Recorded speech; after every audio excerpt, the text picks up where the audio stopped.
Okay, if you like creature features that are delivered with absolute cheese and not PC throughout the whole thing, this Cellar's a treat.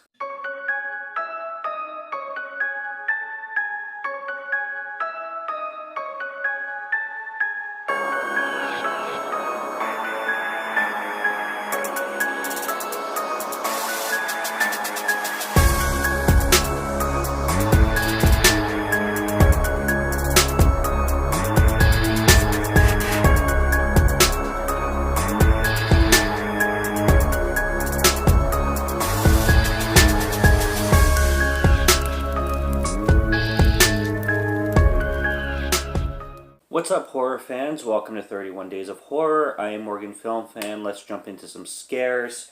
Day 4, we've got The Cellar. This is a Vinegar Syndrome release. And I just bought it on a whim, just straight up from the cover, because, I mean, that cover is pretty terrifying. And it also comes with, of course, the original cover. That was released in 1989. Or 88, because I get both, 88 or 89, so I'm going to stick with 89 because that's what it says on the cover, but could have been produced in 88 or whatnot. What's funny about this film is there's two versions of it, and I figured that out when I put it on. There's a producer's cut and there's a director's cut.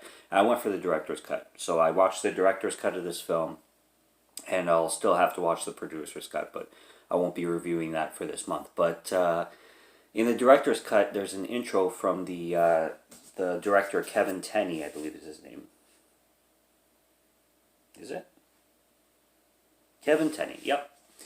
And he's basically giving the producers shit for ruining his film. Well, yeah, ruining his film.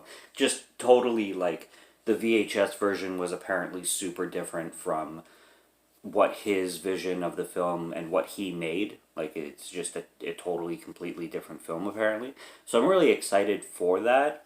And it really sucks when that happens to directors. And it must be a really shitty, thing to go through when you have a passion project and somebody or some business comes to interfere with it. But regardless, the film starts out in 1932, so we get like a period piece kind of thing, which I wouldn't say they make it look super 1930s-ish, like everybody pretty much looks like they're living in the 80s, other than like the cars and like they're, carrying around lanterns and shit like that, but it definitely still feels 80s, even with the flashback, but you get this young kid, and he's living in a house with his dad, and this, tragedy happens. It's kind of like an intro to this creature feature story, which flashes forward then to the present day. And in the present day, you have this kid who is now an older man,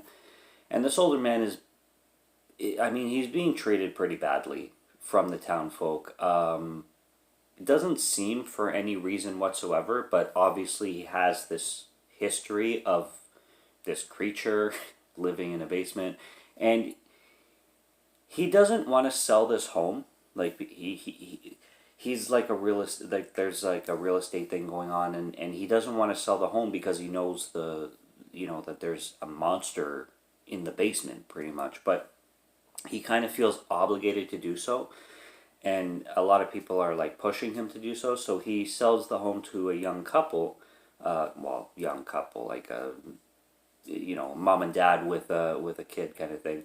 The dad is actually, I believe, divorced, and he's with a new woman, and his son is named Willie, and Willie is a big character in the story as well. Now, the dad does mention that he only gets to see Willie once a year, which I find pretty strange. I mean, I don't know, like, why he only gets to see Willie once a year, but he sees Willie once a year for 5 weeks at a time. So, it's not really explained. This film does go a lot of places and a lot of different directions. The best thing, though, is like the cheesy dialogue. It's such a throwback to the 80s, and it's one of those creature features that are just fun. Like, it's just, you have such a blast with the film. And it's also mentioned why I said PC at the beginning of this review, because there's a lot of like Indian references, and when I say Indian, I mean like Native American references, where this creature was like created to like murder white people, but then he started going after like white and Native Americans. It's really bizarre because they touch on it, but then they don't continue with it, and they do that with a lot of things in this film. There's a scene I found hilarious where the father is calling his son a wussy, and then he's like, and then the son is like, "Oh, what's a wussy?" It's like, "Oh, it's a combination of two words. The combination of between wuss and then he begins to say pussy, but he's like, I'll just tell you when you're older." I found that hilarious. There's also a scene where the couple, the mom and dad, are sleeping together in bed, and they're like they just moved into the house, so they have these boxes that what do they say? Hang on, let me. Yeah, so they start to like do it, and then the camera pans to the boxes, and one of the boxes says "handle with care," and then it goes up to the next box, and it says "this and up." Wonder what that means, but it's pretty funny. The practical effects on the monster are great. That's what you need in a horror film is good practical effects, a good third act too.